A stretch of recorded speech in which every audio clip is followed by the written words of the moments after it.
jelly pop tart. What the fuck is this? Don't get there. Don't get there. Trust me. You're gonna go down a rabbit hole that you don't want to go for. Let me just tell you that. Okay. Welcome to the most must listen to show on the internet. Welcome to AEG. I am your host, JB, and I have Goose and Marlon with me this week. Hey, Peanut butter guys. jelly time. Peanut butter jelly time. You and your I'm goddamn saving that peanut little butter. bit. I'm putting that little intro in there. God, Lord First thing they're Almighty. going to hear this week is you talking about peanut butter and jelly Pop-Tarts. Oh shit. Okay, fair enough. It's happening. But, so, aside from all the, PB&J porn that you're looking at right now, Goose, what's going on? Just hanging in there, man. Getting ready to talk some post E3 Yes. press conferences. Yes, post Dang. E3, take 2. Ah, Breaking the fourth wall, but I don't care, because that's what we like to do on this show. Yeah, they don't know we what it had- means, we had some listeners, but recording we know for what you that guys. means. Yeah, we had some recording for you guys. We did. But it was beautiful. But yeah, And then I don't know what we the hell had a- happened. Something happened. Something happened. But, so yeah, we're going to be talking post E3 2018. Going to go through the best conference, the worst conference. We are going to divide it into platform holder and developer because we don't think it's fair. To just group all that stuff together. We're also going to be talking about the best game that we think our personal game of the show. We're Yeah. also going to talk about the game that we are kind of on the fence about that we don't think is going to perform as well. It's going to need some video game Viagra, I guess. And then It's gotta need some testosterone. Let's put it that way. Okay? yeah, we need to get pumped. And then we're going to award a game of the show for AEG as a whole for 2018. Yes. So let's start with those press conferences. Goose? You want to kick it off like you always do? Yeah, we're gonna Let's talk start about with worst. the worst one. Start with Yeah, worst. I think I can speak for the whole group. It's pretty unanimous. It's Square. Fucking Yeah. Square. Yeah. And it's not because it's short. Like I mentioned it last week for those folks who didn't listen to it because something happened. Yeah, it wasn't because of the length. 30 minutes I think is fine to deliver a conference if you have content. I think Square's biggest failings were the fact that they just didn't have enough content, and a lot of the stuff that they should have held on to for their own press conference, they didn't, and they shared with their third-party partners, which I understand why. From a business standpoint and from a get eyes on the product standpoint, it makes sense to have some big announcements at a Sony or Microsoft press conference. Right. It definitely get- does. Yeah, where you'll get like hundreds of thousands or even millions of views as opposed to Square's conference, which would be much smaller. Right. So it makes sense. But at the same time, like, if you're gonna announce something and give them some fanfare and some hype behind it, don't show what you showed. Oh yeah, no, you're right. I'm not like I don't want to come across like I'm defending Square. Yeah, even though I understand. Yeah, even though I understand why, I'm not. There's no excuse. They should have hit the ground running. Definitely should have. But yeah, I mean, I wholeheartedly agree. I mean, from a developer standpoint, easily the worst was Square Enix. Square. Square.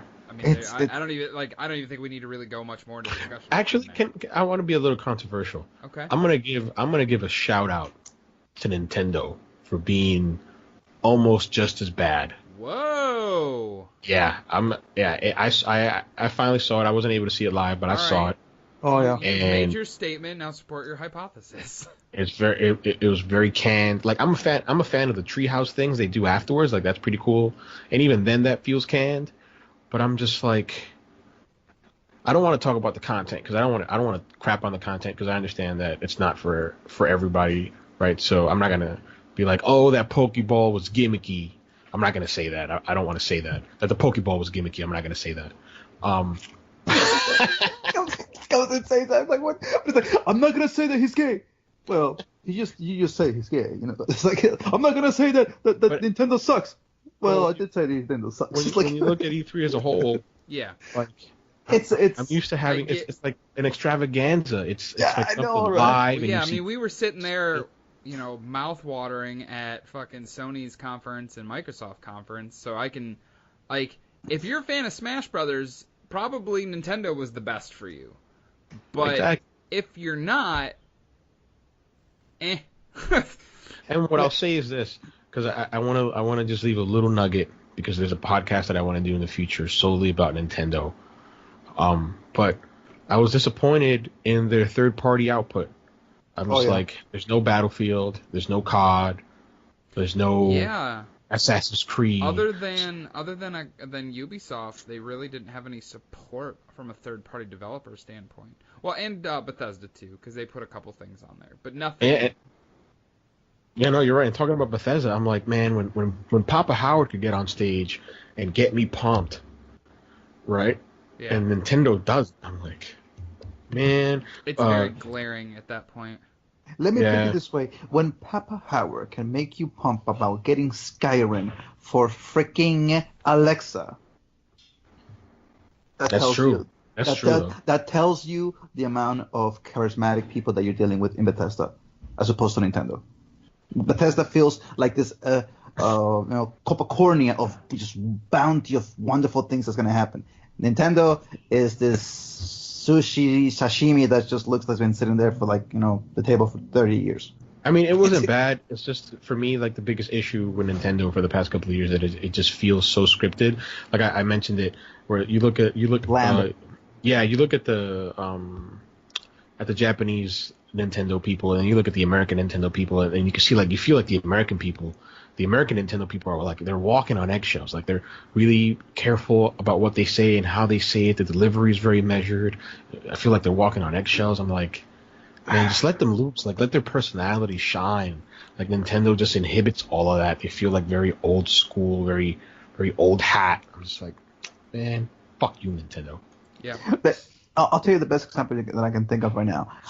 Think of Drew Carey when he was doing the Drew Carey show, as opposed to Drew Carey doing the fucking game shows. Ohio. Yeah, before he was uninhibited. He will make you laugh. Now he's like very straightforward, very like bland, just cut to the chase, and you're like, you lose some of that. You can't just be straight laced all the time. You have to let your people that are doing the conference for you to be able to express themselves in a way that, makes people want to play your products, as opposed to just telling you what they have. That was my hot take. Okay. I mean, I can see where you're coming from. So, all right. Well, if that's what we think we're, kind of the bottom of the barrel, who do we think came out? Well, I guess that you kind of killed two birds with one stone there, Goose. You did developer and platform holder. Did I? Yeah. Yep. Yeah. Square Enix, and then you did Nintendo. Square and Nintendo. So, okay, fair enough. Yeah. Well, so I mean, I can honestly agree with that. Like, if I had to pick a loser of the three platform holders, I honestly would say Nintendo. Oh, you're right. I you know what? You're right. I owe the listeners an apology. I totally cross-referenced when I specifically said no. Let's not do that last week, and I did that. It's all right. It's cool.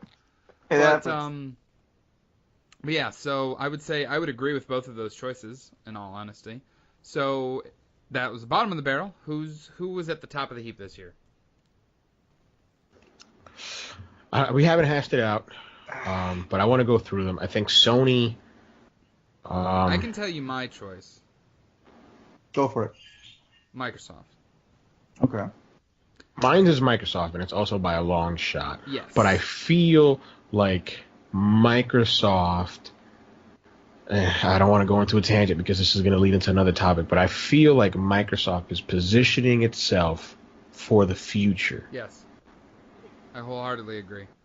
And that's why it was interesting, because we love something new, we love the novelty, we love new consoles, we love all that hoopla. But at the same time, what I liked that they did was they didn't... They pulled a Sony. They did what Sony did last year. How so? Where it was just game, trailer, gameplay, world premiere, blah, blah, blah. Like, it was boom, boom, boom, boom, boom. Just one thing after another. I agree. I mean, the biggest thing for me... All right, well, let's talk Microsoft then. We'll go to Sony later. But the biggest thing for me was that, just to give a little bit of background, a little context, I've never owned an Xbox console until this generation. I wasn't anti-Xbox. I just, I didn't have the means to own 2 or 3 consoles. I was just a one console guy for the majority of my gaming life. I got an Xbox One, and I was like, I want to give this console a shot. It's got exclusives that I want to play. And I bought an Xbox One. I bought an Xbox One X. Loved my consoles. I've had countless hours of fun playing their games. But I think this E3 to me as a consumer showed me a commitment to the Xbox fan base. They like Jeff said, they showed game after game after game. And they had release and a lot dates of it finally. was stuff that we'd never seen before. And Yeah. yes, the majority of the stuff that they showed, Was I am third not party. going to play on an Xbox. Yeah. But they showed me stuff that I wanted to play. And they did show me stuff that I wanted to play on their platform, that I could only play on their platform. Like Indie Gears titles 5, like Tunic Forza Horizon. and stuff like that. And then Forza, Gears. They showed off a new Halo game. I mean, it's funny that they showed... I mean, they didn't show what it was. They didn't show anything other than a trailer with Master Chief's helmet. But this is going to be the next Halo game, and we're probably going to hear more about it within the next year. And I think that I'm kind of going on a limb. It's not an original idea that I had, but it's possible. I think Halo Infinite's going to be a launch title for the next Xbox. I'm gonna fight on you there, and I'm gonna try to give you a really good reason why. I think it'll be a cross-generation title. Okay. Where it'll release for both the Xbox, whatever the next Xbox is. Project Scarlet is what they're calling Yeah. And rumored to be calling. Yeah, I think it'll come out for Scarlet, and I think it'll also come out for Xbox One X or Xbox One. I think that forward compatibility and backwards compatibility is going to be a thing for Microsoft.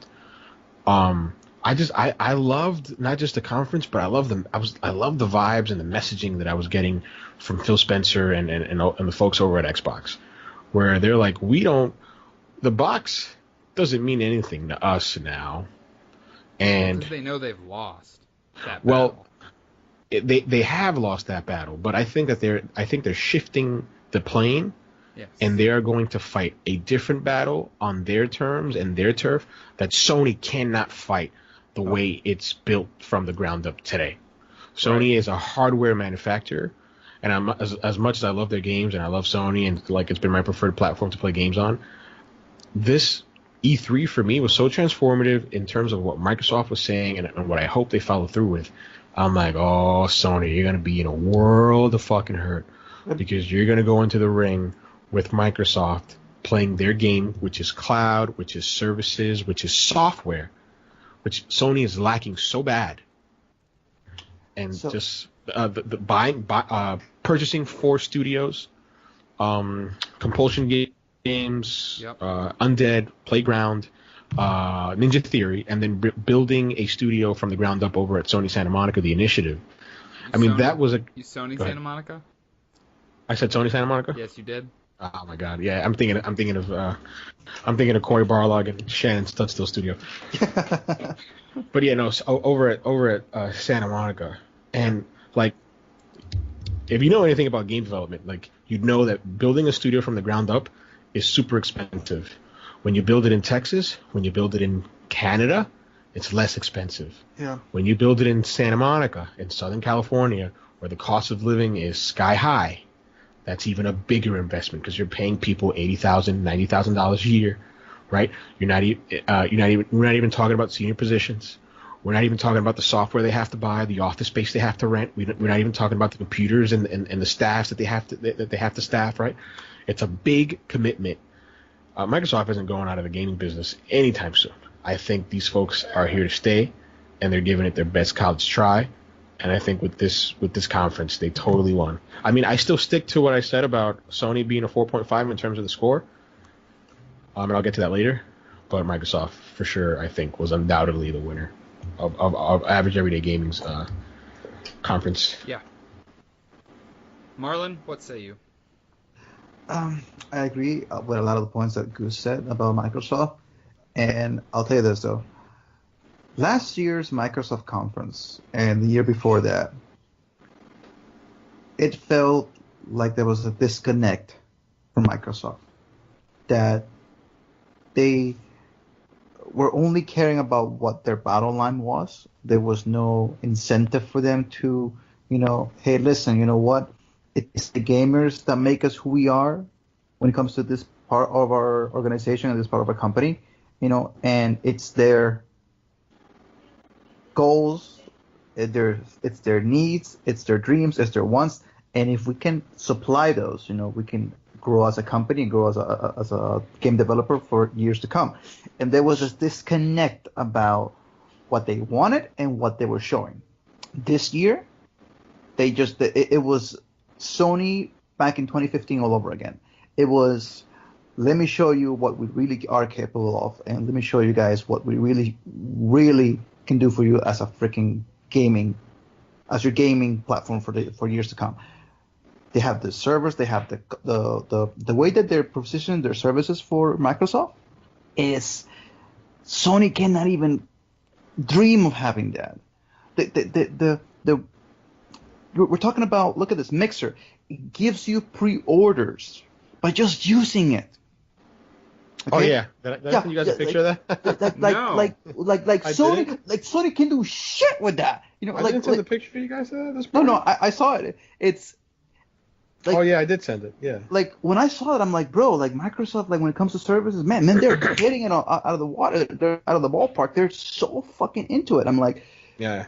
If they can, look at this. If they can put Mixer to say, hey, listen, if you play Halo Infinity for like this amount of hours, or on using Mixer, or just watching playthroughs of Mixer of Halo Infinity, hey, listen, the next DLC you get 50% off. Something like that. People are gonna go nuts wanting to use Microsoft stuff because it gives them an incentive to not just use their services, but they know they're getting something back out of them. Something that Sony doesn't have. Like, oh, so we have PlayStation Plus. Okay, that's fine, that's dandy. But if I use PlayStation Plus for, let's say, a whole year, 2 years, 3 years, 4 years in a row, do I get more discounts based on that? No, I don't. If I use Twitch on my PS4, do I get an incentive for using that? No. So Microsoft, if they can pull their cards right, if they can position themselves for next generation to just, hey, listen, this is the reason why we should be on your house. This is the reason why you should pick us over Sony. And if they can do it perfectly, I don't know what Sony will do. I don't know what Sony can do.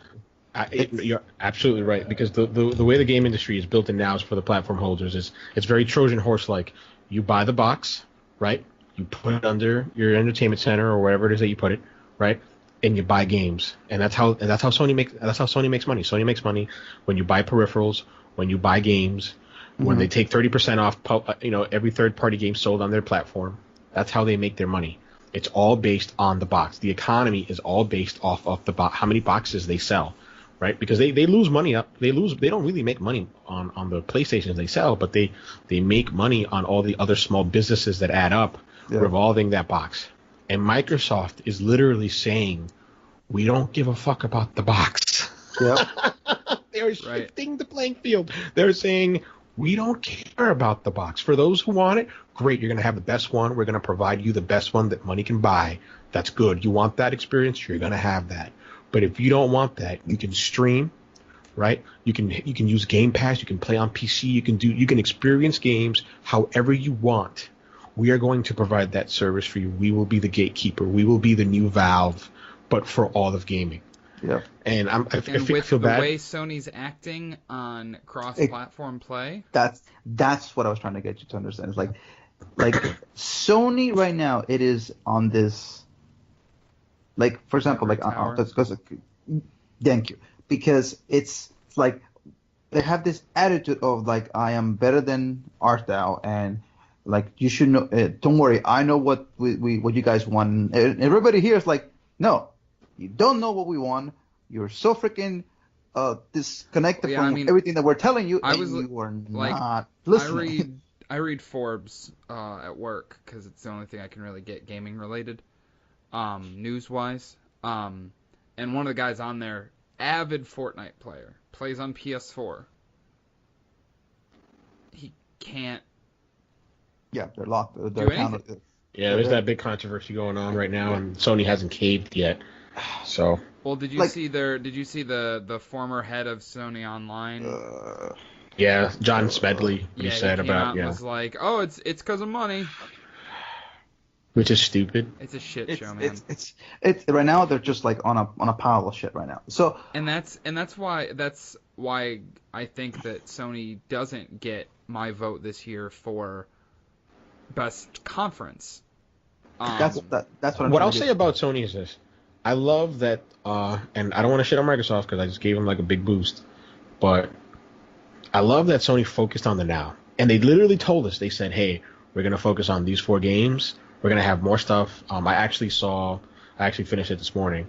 I saw both of their treehouse type thing, and it was pretty cool. Every 15 minutes they had a developer for about half an hour or so, and showing off their games or whatever. Yeah.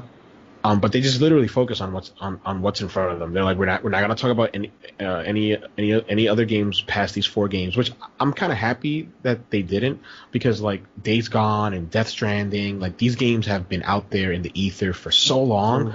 I'm just like, have them come out already. Please don't show them to me again until you're ready to tell me a release date. And then once you give me a release date, just hide them again and don't tell me anything until 2 to 3 weeks before the release date, where you have to, get the machine rolling when it comes to advertising.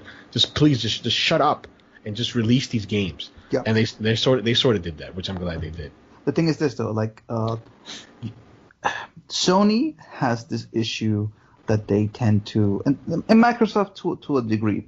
Sony, it is very blatant about this, about showing titles that are not ready between for 5, 6, 7 years, and they just been sitting there just gathering dust, and just every year it's like, oh, listen, we're working on this title, you should be like hype about it, and then 4 years later, hey, we're still working on the title, don't worry about it. 9 years later, just send it out. Okay, you don't go to a fucking restaurant and ask, hey, listen, where's my freaking dinner? I've been waiting here for 4 hours. It's at one point it has to get out, and it has to be serviceable. You can't just put it off year after year after year just to milk this hype that fans want for this games that are coming out. Look at Kingdom Hearts. Kingdom Hearts has been on development for what, 10, 12 years, and every year it's like, hey, listen, we're still working on this, you should be hype about it, we haven't given up on it. And at one point the gamers are like, yeah, okay, good for you, or whatever. Like, they don't care anymore. And Microsoft this year was like, here is the stuff that you want. Here is the stuff that we are currently working on. Here is the stuff that we are going to show you in the future. Oh, and absolutely. Let me just say this. Like, we're all like kissing Microsoft's ass, but this is just step one of a long journey. Like, they haven't proved anything yet. I mean, we're not going to get games from these developers from a long time that they just bought. Right. But I think what it does is it takes, and actually I heard, because I heard it I saw it yesterday, but I heard it this morning. Giant Bomb's interview with Phil Spencer, and Spencer is a smart man. Kudos to Spencer. He was talking about on Giant Bomb at Night. He was saying how the fact that they bought these games takes the pressure off from. That's my dogs in the background, by the way. You're good. It takes pressure off from the Gears, the Forza, and the Halos. Yeah. Where they don't have to be like those showcase games or spokes games, like Spencer called them. Give me 1 minute. It's he stopped. Poor Guzman. I get it. His dog is in what, Brooklyn, I think. Yeah, and well, not his dog, but he lives in Brooklyn, and I get it. It's a very compact area, very echoey. But all right, we're good. You put him in the dog pound now. No. I threw my chancleta at him, Puerto Rican style. I actually did. For the viewers that don't know Spanish, he just threw his freaking sandal on it, but the way they said it was beautiful. Anyway, but no, Spencer. What Spencer said, he was on the money about it takes pressure off these other developers, but we're not going to get games from these folks for a while. Like Jeff may be Yeah. right about Halo Infinite being a cross-platform thing. Compulsion is shipping their game in August, which is We Happy Few. So they're not even thinking about what's next. They're thinking about squashing bugs. And State of Decay 2 just shipped. Yeah, State of Decay 2 just shipped. These folks are working on Forza Horizon, which is shipping in, I think, October. October. So, like, we won't see another game from them until 2020. Exactly, and Playground Games is also the second studio that they're building up. They're working on that rumored Fable, but we haven't heard anything about that. So, yeah, but no, I honestly, like, if it were me, I would say best developer or best platform holder is definitely Microsoft. Gotcha. But that being said, Sony's exclusives and Last of Us Part 2, Death Stranding, Spider-Man, Ghost of Tsushima, fucking day one purchases for all four of them. Like, absolutely all look phenomenal. Yeah. And that's the thing. Like, yes, Microsoft is positioning itself for the future, but at the same time, I still want to play everything Sony is putting out now. I mean, I think the same could be said for what Microsoft has. I mean, I'm going to get Forza Horizon day one. I'm going to get Gears 5 when that comes out next year, day one. Absolutely. And I am too, but it's not a life or death purchase for me. Okay. All right. So that's personally, that's personal to you, where it's like, hey, I'm more excited for these games as opposed to these others, where I'm like, I'm excited for everything they got coming. Bring it at me. I mean, I'm excited for that. I want to play it all, but I'm realistic now, or trying to be more realistic. Like Gears 5 when that came out, I was like, oh my god, Gears 5, no. Let me put it this way. I'll tell you this. I was a multi-platform kind of guy until the PS4. So in my gaming, I was gonna say gaming career, but that's kind of like cheating. That's cheapy as hell. That's good. Gaming career works. In my gaming career, I have played almost every console that there is to it. Maybe the Atari Lynx, did not play it as much as I should have, but that's neither here nor there. I was only a one platform guy onto the PS4. Okay, I bought the Xbox 360, I bought Nintendo Wii, I bought like 3DSs, I bought PS Vita, I bought like every console that come out of the market, I would buy it, And the reason why I didn't want to get a Xbox One or Xbox One S or Xbox One X is that nothing that Microsoft was showing was, piquing my interest. A killer app. Not even a killer app. If you have like 3, 4, 5 games that I like, I'll play them. But there was nothing in there that made me go, I need to get this game. So for me, my needs were being met by Sony's, and I mean, don't get me wrong, The Last of Us 2 is going to be a fucking killer app. The Spider-Man looks beautiful. Ghost of Tsushima is like it's a freaking love letter to all Japanese samurai movies. It looks, for example, it's like saying Sony is that dependable guy that I know the games will be there, but after a while you kind of get stale for just having one console. You kind of want to have a variety. You want to have just being able to go back and forth and not, okay, I can only play this console and all this game that it has there, it's fine. But for me, I like the variety. So after playing only for the PS4 for the past 2-3 years, and finally seeing more than that. When you got your PS3 or your PS4? 2014, I think. Yeah. About 4 years. So now that Microsoft is like saying, hey, listen, we have some good stuff coming out, For me, it's like, oh man, now I can go back and actually make me want to go buy an Xbox. Like if Project Scarlet comes out and it's like the best thing that's in sliced bread, which I don't like, but whatever, then I'll play it. I'll buy it. I'll be day one purchase. And if it has the games that I like and my friends are also playing in the Xbox as well, I'll be happy. But the one thing that I want to just come across when it comes to the Sony conference is that Sony put a huge bar back in 2015. That was the E3 of dreams. And unfortunately for me, this year they did not raise the bar. It was just very safe. Microsoft wasn't safe. Microsoft was very, They have to risky. be. Microsoft has to be risky. Right. They needed like we saw them go all out, but then if you really analyze it, you're like, well, anything else would have been unacceptable. Yeah. So do you really want to give them a cookie for doing what they had to do? Do. I mean, that sounds harsh, but that's a reality. But do we really want to give them kudos for doing what they absolutely needed to do? And yes, they deserve a cookie because it's not easy to pull those things off. But I think Sony is just in cruise control. They're like, yeah, well, this generation's done. We've got it. But what they should not be, and we've seen it. I mean, it's history repeating itself. They had a huge lead up with PS2. They were like they were the best with PS2, yep. And then they stumbled out of the gate with PS3, yep. right? Oh, absolutely. And then they learned their lessons with PS3, and they came out of the gate strong with PS4. But now it seems that towards the tail end of PS4, it seems like they're being complacent again, and they may stumble. I hope not, but they may stumble out the box for PS5. That's kind of what happened with Microsoft. They were riding high during the 360 era, and then they stumbled out of the gate with Xbox One. And you'd think these companies would look at history and say, hey, we don't want to repeat this again. We want to make sure that we do things the right way. But hopefully that doesn't right. shape that way.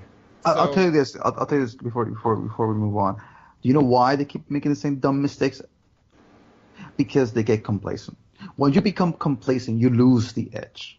There was one thing that happened to you guys when you guys playing Trials one day in Destiny. You guys were Goose and a couple of his buddies were playing Trials, and they were doing perfectly. They were killing, getting flawless. They were going 5, 6, 7. They were going on to the 8th match, going to the last one, and then they said, you know what? We'll take a break. We'll stop. The minute that happened, they all lost the edge. They could not win the next match, and they all lost it.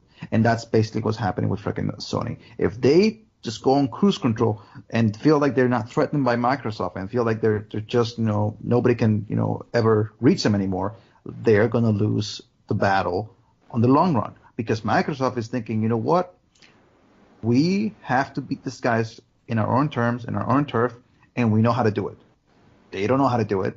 They're in cruise control right now. And when they stumble, we'll pick up the pace and we'll just leave them in the dust. So yeah, that was just metaphorically drop the mic. He really did. So, real quick, since we kind of spent a lot of time on Platform Holder, best developer conference. EA, Square, Ubisoft, Bethesda. It's hard because I love Bethesda. But I also love Ubisoft because Ubisoft always has like what Nintendo does. It has all this heart and has all this character, and it makes you feel all giddy inside like a little kid. You're like, honestly, yay, for Ubisoft. me this year, it's a tie between Ubisoft and Bethesda. Oh no, if I had to call it down the middle, I'd have to go with Ubisoft. Really? And yeah, I'd have to. And the reason I have to go with Ubisoft is just because they had way more content. Yeah. That I want to play. I mean, Doom and. Well, the problem was a lot of what Bethesda showed this year was a lot of titles. Last year they showed a lot of content. Like, I mean, I'm hyped to play that Youngblood thing for Wolfenstein. That looks cool, and it'll be $30. So I'm like, yeah, I'll pick that up. I want to play that. Fallout 76 looks phenomenal. Fallout 76 looks cool. Doom we didn't see. We're gonna have to wait until QuakeCon in August. But like the only thing Raids look cool. But the only thing that got me hyped were things that aren't going to come out anytime soon, which was Starfield and Elder Scrolls 6. Yeah. Right. So I'm like, yeah, that's not going to come out. They even said like it's next. They literally, like Howard said, this is next gen. Like this is not coming out now. So I'm like, And then when you look at Ubi, you look at Skull and Bones, and which I wasn't on board for at all. And I'm like, oh yeah, that's cool. And then they're supporting For Honor furthermore, where I'm like, yeah, I didn't really care about For Honor, but hey, I may want to play this now because like it's got all this content that it didn't have at launch, and I know some of my friends initially got it when it first came out, but I didn't, so maybe they'll jump back in and we can have a fun time. Right. Division 2, like so they showed a little bit of the future too. We also got to mention, like I know EA is not going to win, so I'm not even going to try to pump it up or anything, but it was cool that they showed Anthem. It was cool Anthem watching that. Is one of if not my most anticipated game of the spring. Looks phenomenal. But no, it's Ubi for me. I mean, they did make me more excited for Assassin's Creed than I was expecting to be. Oh, that's right. I forgot. Odyssey. Yeah, absolutely. Yeah, Odyssey. I'll tell you this though. How's Origins coming for you, Goose? Oh man, I'm loving it. We'll talk about it after the podcast. No, actually, I'll put you in a nice analogy for me, or a metaphor, I guess you could say. Ubisoft, college party. Bethesda. No, Bethesda. Class. Yeah, Bethesda was a college party. No, Bethesda was definitely the college party. With all those jokes. Like a good college class, like a good teacher that knows how to make the class fun. That's how I feel Bethesda for me. Well, as opposed to Ubisoft, you have like this like energy and it's like crazy, like what is going to show next. For Bethesda, for me, it was like Todd Howard coming and say, "Listen, we got you. Trust me, we got you." As opposed to the guys from Ubisoft, it was like, "You want to have some fun?"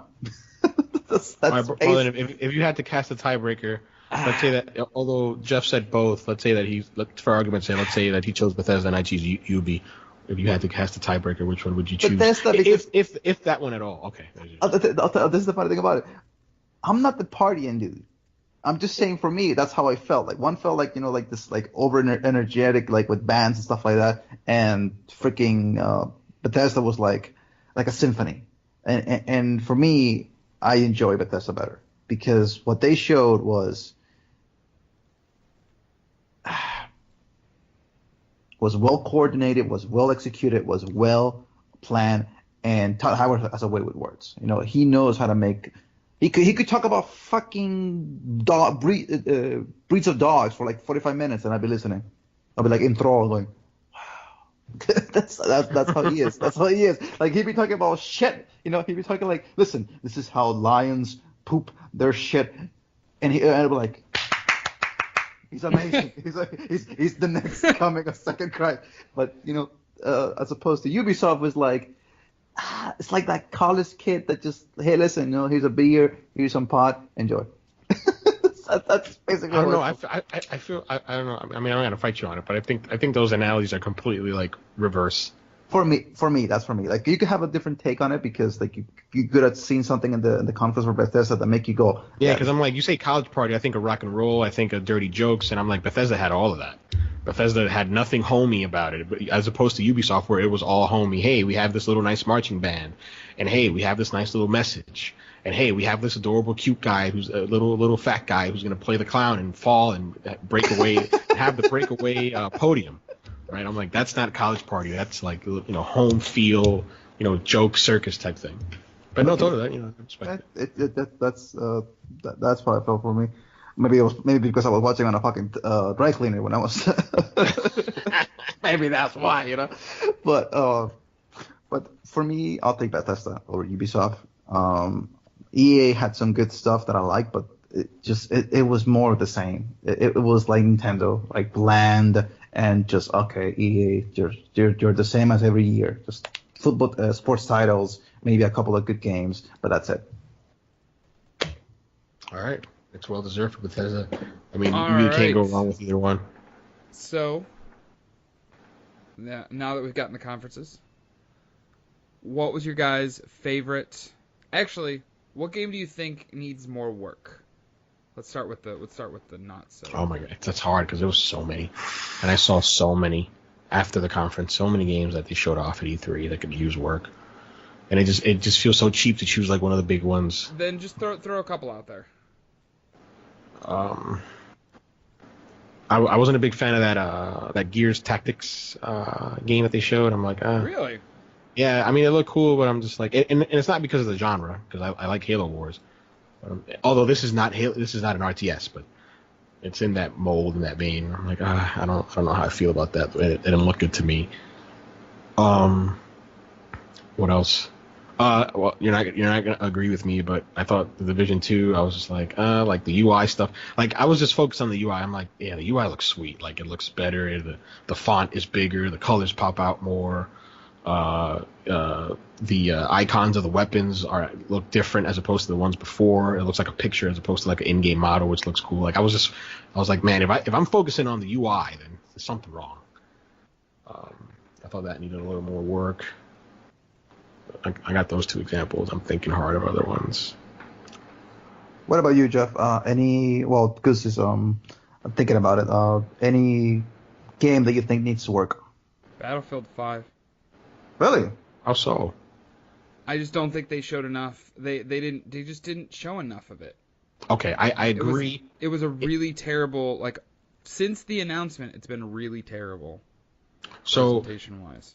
If I can't speak for Jeff, but if Jeff is saying, hey, what they showed at the conference sucked, then I'm like, yes, 100%, they didn't show enough. I'm not now, saying that. I'm not take saying it that as Battlefield a whole, 5 is going to be a bad game. No, I'm not putting. No, that's not what you're saying. No, you're not saying that. You just what you said was, hey, they didn't show enough of this game. That's what I feel they need to work on. But if you look at E3 as a whole, there were plenty of videos on YouTube of the multiplayer, and I think it looked pretty rad. Especially the destruction, like it's way more expanded as opposed to the other games. It's like they said they took inspiration from Bad Company 2, and they just like went balls out, and they did. Like you can wreck a whole building you could wreck with a tank. I thought it looked impressive.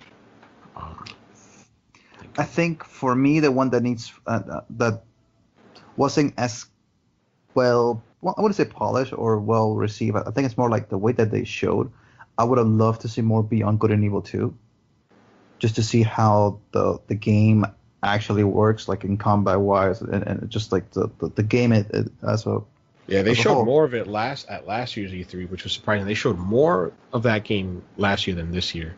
Although that one trailer that they put out had what I hope is gameplay. And I'll be honest, I saw it last year and I saw it this year. I'm like, man, that's not this generation. That looks like some Watch Dogs. I know. Like that looks like next gen shit. That's how good. That's how Yep. good that game looks.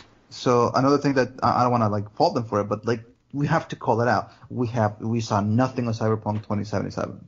Like they show us our trailers and they show us like little like cinematics, but for people who wanted to see how this game looks, we have no idea where to go. As opposed to if you were not there. If exactly. you were there, but to be fair, the games press is that game is all they are collectively talking about.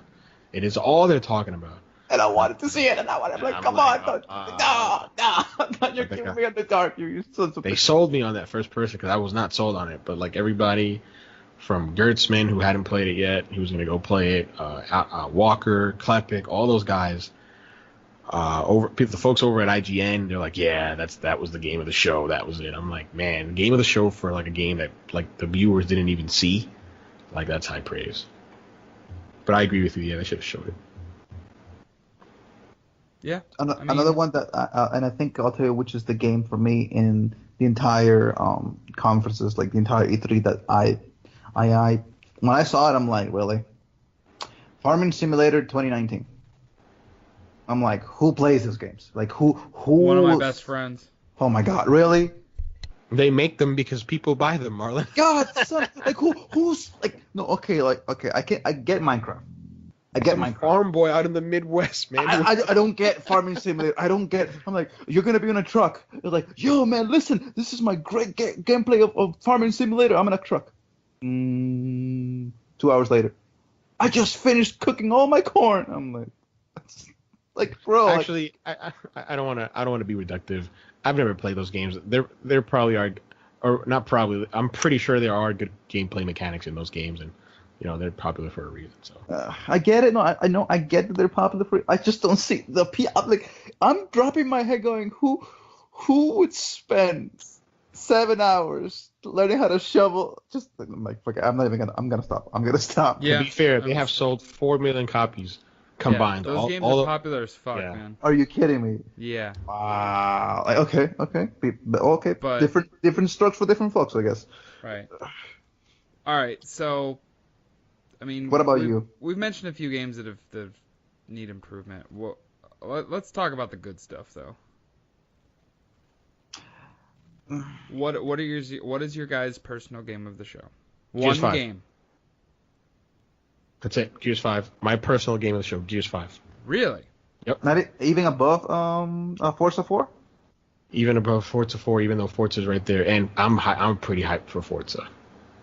I was gonna choose Forza, so I'm glad you brought that up. But I don't want to talk about Forza. I just want Gears 5. That's it. I love Gears. I literally played Gears. I think it was 2014 or 2015 when the Ultimate Edition came out. That was the first time I had ever played it to completion. My friend in high school, Kristen Dudley, was a huge fan of those games, like huge fan. And I remember I helped him with a co-op section to beat the boss of the first one for a trophy that he needed. General Ram, yeah, for a trophy that he needed. But I never really played them myself. And shout out to my friend Justin. He was the one that introduced me. He's like, bro, you never played them? I'm like, nah. He's like, bro, you're going to get the Ultimate Edition, and we're going to play through all of them. We're going to sit down and play through every single one. And we did that, and it was some of the most fun times I've ever had playing with a co-op partner. And some of the frustrating times, too, because from what I heard, he would leave you to fucking die so many fucking times, man. That was Gears 4. But no, Gears 5. I saw Gears 5, and like I know there was some stupid people. I'll just call them that. There was a little bit of backlash with Kate being the protagonist. I'm like, who cares? Oh, it's a girl. I don't care. I want to play as Kate. Kate was fucking awesome. I love Kate. I love that Kate's the protagonist. I wouldn't want to play as Kate. I mean, I would not want to play as any other player, as any other character other than Kate. Only if it's Marcus. People were giving his son JD a hard time about how they changed the way the character looks. I'm like, no, that's cool. Like, there's a story there that they need to tell. Like, just look at him. He was like this blue-eyed, blonde-haired guy, and now he's just this blue-eyed, chubby, rough-looking fellow with cuts all over, with a scar on his face. Something happened. There's a story to tell. I want to know that story. He's clutching his arm. It looks like he has a prosthetic. Yeah. Right, you have the deep for. I mean, I don't want to spoilers, although right, it's been a long time. You should play Gears 4 by now. But there's Baird's DBs, right, the robots he created after the war, after Gears 3, and they look like they were corrupted with parts of Swarm or Locust. And when I saw that, I just freaked out. I'm like, man, I can't wait to like see Baird's reaction when he finds out what these things have done to his robots. I'm just so excited for Gears 4. You saw the skiff. There's going to be different environments, lush jungle they mentioned, the icy places. It's just going to be all over. I feel like it's going to be a trek all over the Sarah world, and I'm just so excited for Gears 5. It's my personal game of the show. All right. Wow. What about it's kind of like I'm in an imposter right now. Like half of me wants to say Kingdom Hearts. The other me wants to say The Last of Us 2, and I just. It can only be one. It can only be one. It can only be one. I'll go with The Last of Us 2. I want to see the story of how Ellie got to where she is right now. I mean, we see bits and pieces of it, from the Last of Us 1 and The Last of Us, DLC. But how many years has it been since The Last of Us 1? Like, story-wise? Like what, 7 years, I think? Oh, I don't know how many years they said it's been since the first one. Because she looks like she's like what, in her, I want to say, early 20s, maybe mid 20s. Yeah, she looks older. Like she reminds me of like, oh my god, what is the name of the girl from The Last of Us? The one who helps Joe, like the one who dies. Yeah. I forget her name. Is it Tess? Yeah, I think that. Yeah, Tess. Like she reminds me of Tess. Like she has this hard-on look on her face that's just like. Wait, who? Oh, Ellie. Yeah, Ellie reminds him of Tess because it looks like she's been through some shit, which clearly she has. Like she just looks like their face. Like when she was talking to the girl, she's like, "Oh, they should be afraid of you," but she just looks at her like. Her reaction isn't somebody who thinks her cocky. Her reaction is somebody who's like, if only you knew the shit that I done. I fell in love with that Jewy girl, man. Like I'm from fucking New York. I'm used to being around Jew girls all the time, and I was like, man, that's the one that I want. I was like, man, that kiss, man. I was like, oh, that's so sweet. That's awesome. But I'll tell you what got me for The Last of Us 2. It was when it switched from cinematic to actual gameplay, and I saw that grass, and I saw that lighting, and I saw so that the halo, not the halo, but the not sunshine rings. Oh my god, I can't. Like, the light coming to the trees in the forest, like those, like that type of cinematic for me in a game. It's not a cinematic. It's a game that you can actually play and you can actually walk through. And that for me was like, kudos to fucking Naughty Dog for just like making this game look so fucking pretty. Like, it's deadly. It's a post-apocalyptic world, and yet every single time I play this game, it's so fucking pretty. So for me, that's the game of the show. Okay. Well, I'm gonna shock you guys, and mine is Super Smash Brothers. Yeah. Okay. No, it's actually not. It is Anthem. Okay. I'm like, man, you just pulled that out your ass. Like, wait, what? Like, he said talk shit about fucking Super Smash Bros. Ultimate. Like last week, he was like, yeah, it doesn't really feel novel. It just, it feels the same. It looks cool, but it's like sort of the same. I'm like, okay, I agree. And then he just pulled it out of his ass. Like, what the? No, Anthem is mine. What about Odyssey? I'm really looking forward to Odyssey, but it's Assassin's Creed. Like, I guess that it's a franchise that I'm just come accustomed to. So okay, you want that new thing, man. I don't. Right. And Anthem it looks like it's taking what Destiny is doing and ratcheting up to 11, and it's fucking BioWare. Like, I know everybody's giving it shit because they're like, oh, I don't know, it's not Mass Effect, it's blah blah blah blah. I don't care. It looks cool. It feels cool. Like, just everything about it. I just want to play it so bad. So this is my thing with Anthem and why I'm not going to get hyped over it. So I agree with Jeff on every single count. It looks awesome. I want to play it so bad. I can't wait for this fabulous story that they say they have. But I've heard this all before. Oh, yeah. I've heard it with Bungie, with Destiny. I've heard it with Massive Entertainment, with The Division. And I'm like, you know what? I'm not going to get suckered in. I'm not going to get hyped for this game. I'm going to buy it day one. I'm going to get the expensive edition, whatever you want to call it, the collector's edition, whatever. The $80 version. That's the one that I'm going to get. Yeah, the Legion of Dawn edition. Yeah. That, exactly. That's the one I'm going to get. And I'm going to play the shit out of that game. But I'm not going to allow myself to get hyped for it the way I got hyped for Division and Destiny 2, because Destiny 1's different. Destiny 2, and just be disappointed. Destiny 2 was the big... So that's why I'm like, I agree with Jeff, but I'm just going to temper myself, because if I don't set my expectations high, then they can't disappoint me. Yeah, well, I'm probably going to be disappointed. I'll tell you this, though.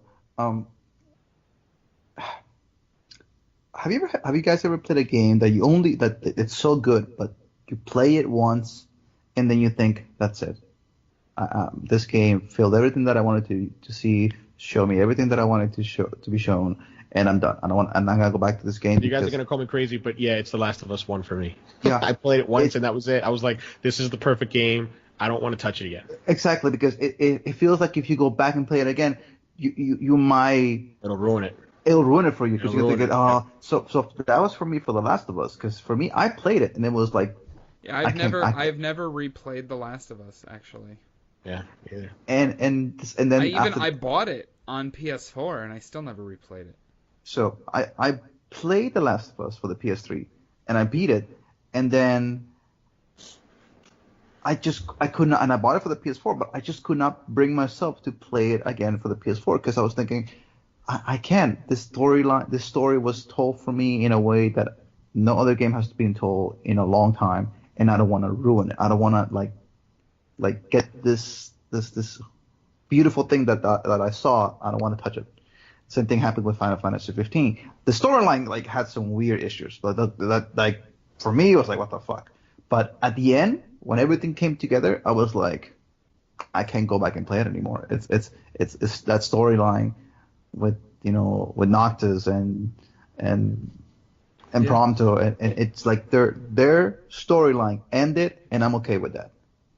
So when the DLC came out, I'm like, I cannot pull myself because I know what's gonna happen. I know what's gonna happen at the end, and I cannot see these guys just messing with each other and having fun, knowing that what happens at the end, and it just breaks my heart. So I cannot do it.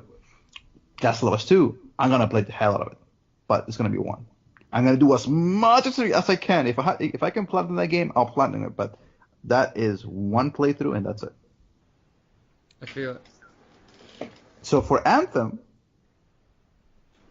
I don't want to get hyped because I don't want to go through another Destiny shit. 2,000 hours into a very repetitive game. I don't want to go back through that shit again.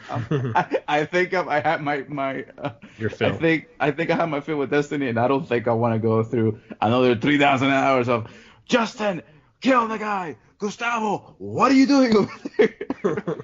I feel it, man. I feel it. So, Okay. So with that being said, what would you guys what would you are you going to present the game that is your personal game of the show to the AEG game of the show, or how do we want to do this? No, I'm not gonna present. I'm cheating here. I chose Gears 5 because I know that Gears 5 isn't gonna win, so I can have my cake and eat it too, and have the real and hopefully have the real winner win. Which is Obviously for me, for everything that we're doing here, average everyday gaming, The Last of Us 2. I mean, I might fight you on Anthem, but at the end of the day, I know that I'm going to be an emotional wreck when I play through The Last of Us 2. I mean, you can it can go either way. You can fight me on Anthem. I don't even know if I want to fight you on Anthem. Like, cuz Last of Us 2, it has such a Naughty Dog as a developer has such a special place in my heart. I'll say this for The Last of Us 2, and I'm gonna call out. I'm not calling out Dalton. Actually, I'm giving Dalton props here. Dalton, I think out of all of us was probably, and I can't speak for you, Jeff, but I think he was out of us four, he was the one that was super hyped for The Last of Us 2. yeah. And I was like, yeah, it's cool. I mean, it'll come where it'll come. I mean, I love The Last of Us 1. I think it's a perfect game, but like, yeah, it's been a long time since I played The Last of Us, so that was in the rearview mirror, and I was like, yeah, I love the story, but yeah, Last of Us 2 looked cool. Yeah, I want to play it, but I wasn't psyched up for it. I'm like, because I'm not. I'll be honest. I'm one of these gamers where I'll see a trailer. Like Gears 5 got me hyped, and Forza Horizon got me hyped, but those were the ones. And Ghost of Tsushima got me hyped. But besides that, I was just and Dying Light 2. But okay, but besides that, I was just like, all right, whatever. When it comes out, I'll play it. Like I'm not gonna. I'm not saying that's a bad thing. There are gamers or fans who like will keep seeing the trailers and they get hyped and they they're on Reddit and Twitter and all that. I'm not like that. I just stay away from it. And when it comes out, I'll experience it and I'll have fun and I'll be part of the zeitgeist. You're like me, man. You're exactly like me when it comes to that. If I see a game and I'm like, all right, I'm in. I'm in. That's right. So in. I don't want to know anything more about it. Absolutely, you're absolutely right. But when I saw The Last of Us 2, and I saw Ellie, and she looked older, and I sort of felt like it feels weird to say this. I felt like ownership. I'm like, oh, that's like my little sister, and she's all grown up. And then just like the animations with base, not even talk about the gameplay stuff, just like the cutscene where like when Dina goes in for the kiss, like you can see on Ellie's face that she's surprised and then she feels relaxed and she's enjoying it. And just the camera cut and you see her ripping that guy's throat out and you just see her filled with blood. And I felt so bad for Ellie as a character. I'm like, oh no, Ellie, what's gotten into you? Like you've lost yourself. You're like this killer. You're something that I wouldn't want you to become. And I know this is like super personal and like character based, but I was like, man, that trailer got me pumped. I cannot wait to play this game. This game can't come soon enough. And I just thought of Dalton. I was like, man, Dalton was right. Like, not to kiss his ass, but this dude was right. He was on the money when he called it. He said The Last of Us 2 was going to be the big shit, and he was absolutely right. The trailer just fucking blew me away. I'm a sucker for like details. So like the sweat, the way Dina's hair was starting to get crinkled up because it's hot and sweaty and muggy, right? Absolutely. Like that happens. When they hugged each other and she's like, hey, do I smell? She's like, yeah, you smell like hot garbage. And she just like rubbed her cheek, her sweaty, smelly cheek. I'm like, oh my God, like I've done that. It's realistic. It's real. It felt so real. I'm like, fuck, I want to play this so bad. Yep. The thing is this. Go for it. Oh, I was just going to say, like, there's no doubt about it. I think Last of Us 2 gets game of the show. Yeah. I think it's safe to say. I don't even have an argument. Like, Marlon, against it. are you gonna fight? I'm not gonna Fight, fight you. Marlon, fight. I'm not gonna fight you on The Last of Us because I think it's a great game that I think it deserves the props that it gets. Just gonna add this thing though. When I first played The Last of Us. The Last of Us 2.1 though. That's what Marlon's gonna say. No. When I first fuck you. When I first played The Last of Us and I saw Joel with Sarah, and I'm thinking, who the hell is this girl? Like, this is Joel's daughter? I'm like, when I first that first 15 minutes, I'm like, oh, this is so freaking cool. Like, I'm guessing that I'll see Sarah with Ellie, and then we'll later on in the game, and then when she gets killed. I still cry, man. So when Sarah get killed, for me it was like somebody just ripped my heart out, and I was like shocked. Like So I said, when oh, go ahead. So when throughout the entire game you see Joel finally opening up with Ellie and this father and daughter bond just becoming and you're like, for me it was like, okay, you know, Ellie became what I feel like Sarah was supposed to be like. Okay, you know, and then seeing Ellie grown up, I'm thinking to myself, now that I'm looking back and seeing Ellie all grown up and seeing all the things that she does nowadays, I feel like, okay, you know what? I wouldn't want Sarah to have happened to this. I wouldn't have want Sarah to go into this world dealing with these things. So for me, it was like, And there's a history there. Like you can tell just by like the characters, like that Glenn character, whatever his name is, that looks like Glenn from The Walking Dead. He's like, oh, your old man chewed me out, right? Yeah. So just those words, your old man, like people know, like, hey, this is her dad, or this is, you know, there is a father daughter relationship here, and we accept that. Yeah. Like that's just so telling to me. Like those little character moments that, you know, like you may think it's a throwaway line, but a good writer never throws away a line. Everything is, you know, very efficient, and he uses everything, you know, for a purpose. And I'm like, that means something. Like that dude just said, oh, your old man chewed me out. There's a history there. There's like I mentioned with Gears, there's a story there. I want to know that story. It for me it was because losing a child is something that I don't think I would ever be able to fathom and be able to just I don't know how people can move forward and have, you know, decent lives afterwards, because it's your child. It's something that you made. It's something that is yours. It has your quirks. It has your biology. It has your DNA. It is you in a much better version of yourself. And to see that thing, to see he or she died, leaves you in this like state of like you cannot move forward. And the fact that for Joel to finally say that Ellie has become his daughter and that he's finally being able to move forward, that tells you a lot about the writing of fucking The Last of Us. And if we can see Joel in The Last of Us 2, and we can see him just saying to like Ellie, just like a 15-20 minute cinematic, says, hey, listen, you know, I'm proud of you, I'll be happy. That's all I want. That's all I want. So that's why I picked The Last of Us as my game of the show, because I want to see the continuation of the story. You know? Yep. So there you go, fellas. Average Everyday Gaming's E3 2018 Game of the Show, The Last of Us Part 2. Yep.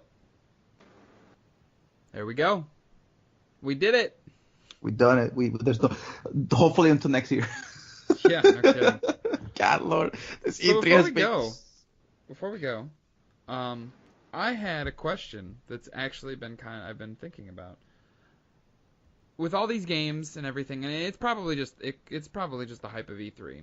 You know that one game I feel has kind of gotten lost in the shuffle this year? Is it a AAA title? Yes. Is it one that we should know off the bat? Yes. Is it currently out? No. Okay. I thought it was Destiny 2. Nah. I thought it was Destiny 2. Destiny No, 2. no. Spider-Man. I bet it's Spider-Man. No. I don't know what it is. Wait, okay. All right, let's play 20 questions. Well, not 20 questions, but an abridged version. Is this a first-party game? No. So it's a third-party. Third-party game. Okay. Is this from one of the three main publishers, Activision, EA, or Ubisoft? No. Is this it a game developed in America? Yes. It's an American developer. Damn, this is tough because look, it's not a first-party game. It's not one of the big three publishers, but it's developed in America. That's tough. If it's damn, see, because it could be a Japanese publisher, but Japanese publishers have American studios. It's a Call of Duty. No. Okay. No, it's Activision. He said none of the big three publishers. Oh, okay. Well, wow. Oh, why? This is a tough one, Jeff. The hell? Were you hyped for it beforehand? Yes. Was it mentioned on this podcast? No. Not this episode. Not this episode. That's why I'm saying it got lost in the shuffle. And is this coming out in 2019? No. Okay. I mean, sorry, 2018. I meant Yes, to say, is it's it coming out this year. It's coming out this year. Not Pokemon Let's Go. I know that for sure. No. No, he said no first party. Are you sure it's not one of the big three publishers? EA, Yes. Activision? It's not. Okay. Well, technically it's a third party. Wow. It's like, And it's coming out on PS4, Xbox, and PC? 2 of the 3 of those. Not PC. Not PC. I don't believe. Not PC. Damn. oh, what the hell? I think I'm ready to give up because I'm scratching my head. I'm not looking at any list. I'm scratching my head, trying to just do it off the top of my head. My gamer knowledge that I'm so proud of. And I'm like, It's a big game. It's a big game. Mm-hmm. And that's why I'm surprised that you guys haven't gotten it this is the point. This is the exact point that I'm making. Did you recently play it, or No. did you recently play its predecessor? No.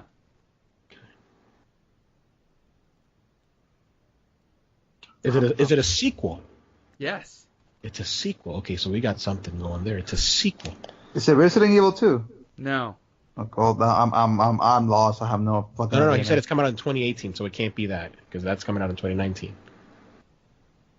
Marlon would suck at video game 20 questions. Yeah, I know. I like this though. This is like Game Scoop, but It is. God. play it.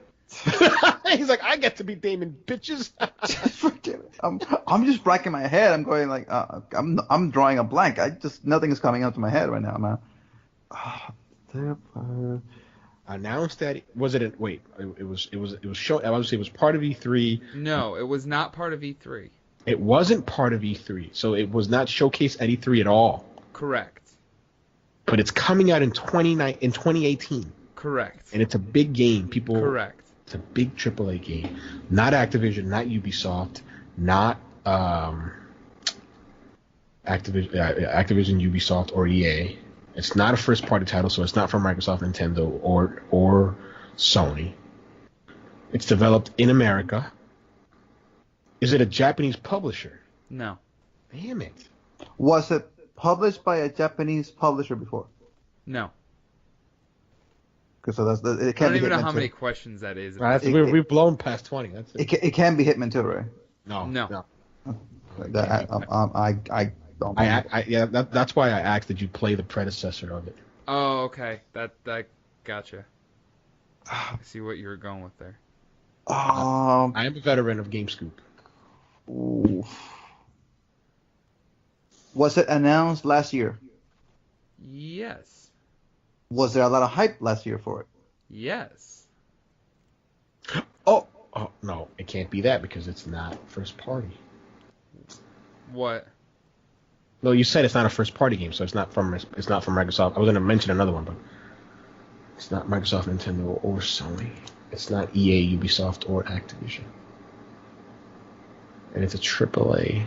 It's developed in the U.S., so it's probably an American developer. Man, I'm really shocked that you guys are not getting this. I really am. Any hints? No. Damon sometimes provide hints. Yeah. It received a delay.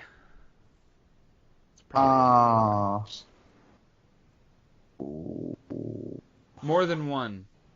More than one delay. I give up. Really? I can't think of anything unless you've answered questions wrong. I can't think of anything. Red Dead Okay. Redemption 2? There you go. Oh, there you go. That was the only one I was thinking like. Yeah. When he said last year, like, well, the only one from last year was Red Dead Redemption 2. And Yeah, you know that. Yeah, that's something I like, should have got. Because you know what it was? I was so focused on E3. Yeah. And Rockstar skips E3 because Rockstar is too big for E3. They don't need to do E3. They're above it. Right. According to them. Yeah. But yes. That's good. That's a good pick. The thing Yeah, that got I me, mean, the question that got me was when he said it was very big in last year's E3. I'm like, Oh, wait a minute. Oh, well. You know what threw me off? Well, I don't think I would have got it, but it's Rockstar San Diego, right? but in conjunction with Rockstar North, which it's out in Scotland. yeah. Okay. Never mind. Yeah. That was my bad. No. I mean, that's what I'm saying. Like, would I have gotten it if you would have said, well, you know, like one of those Damon answers, well, you know, could be. sometimes he gives those little things where he like he nudges you in the right direction. I hate that. It's like, bro, that's not an answer. That's not nothing. No, it's like that's not helping me. Okay, it's like No, like honestly, like I really feel that game is not. Nobody's talking about it. But I think that's okay.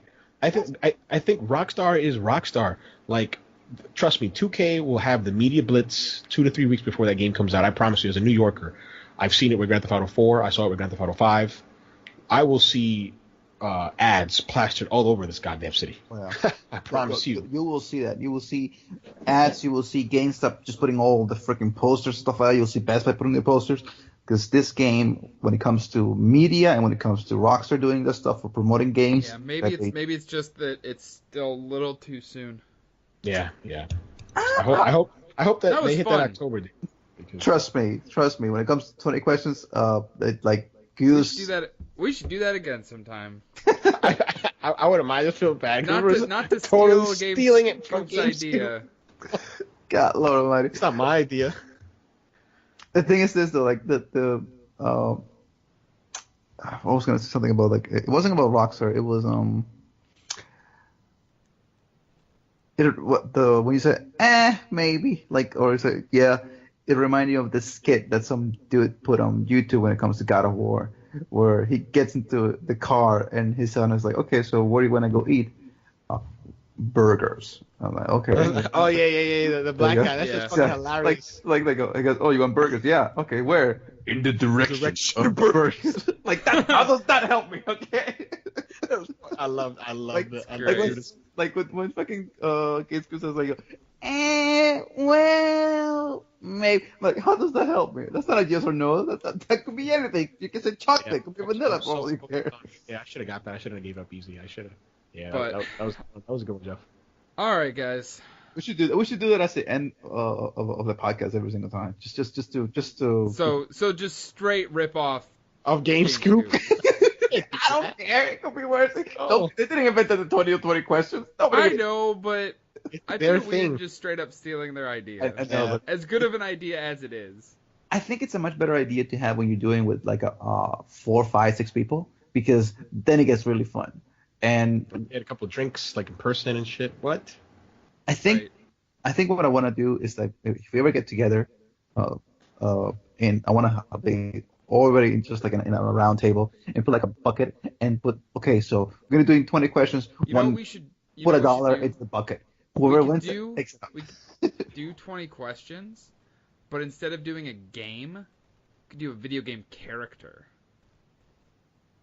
It's the same thing, Jeff. That's gonna be It's close. That's It's gonna not the be exact ridiculous. same thing. It's like, okay, he says the word. No, he uses the word "be" a lot. It feels like a more than 4.1 thing. Like I know it's a 4.1. Well, then at least I'm continuing the trend. I think I don't disagree with you. I think we should do it once in a while, but I don't think we should do it at the end of every podcast. Not every show, but once in a while I think it should be fun. It would Yeah. be fun to do.